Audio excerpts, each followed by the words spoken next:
ఒకప్పుడు క్రైస్తవులకు వాక్యం తెలియదేమో, కానీ ఈ కాలంలో వాక్యం తెలియని క్రైస్తవుడు ఎవడూ లేడు. రకంగా చెప్పాలంటే సోషల్ మీడియా ఆన్ చేస్తే చాలు వాక్యం.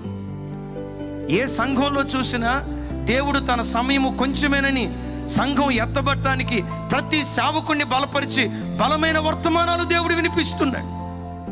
ఏ సేవకుని నోట చూసినా హృదయాలు కదిలించే వర్తమానాలు దేవుడు వినిపిస్తున్నాడు. ఒకప్పుడు క్రైస్తవ ప్రపంచంలో ఎలా ఉండేదో తెలుసా? గుంటూరులో ఫలానా పాస్టర్ గారు ఉన్నారటండి, చాలా బాగా ప్రసంగం చేస్తాడట. హైదరాబాదులో ఫలానా దైవజనుడు ఉన్నాడట, చాలా అద్భుతంగా వర్తమానం అందిస్తాడట అని ఒకప్పుడు అనేవాళ్ళం.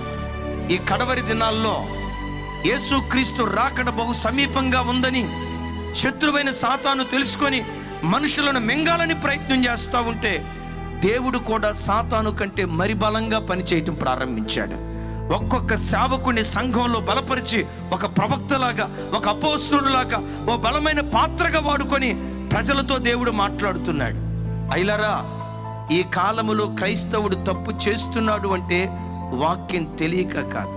నీ జీవితంలో తెలిసి నువ్వు తప్పు చేస్తున్నావు అంటే, త్రాగుడు తప్పు అని నీకు తెలుసు అయినా నువ్వు తాగుతున్నావంటే యేసయ్య రక్తాన్ని నీ కాళ్ళ కిందేసి తొక్కుతున్నావు అన్న సంగతి గ్రహించు.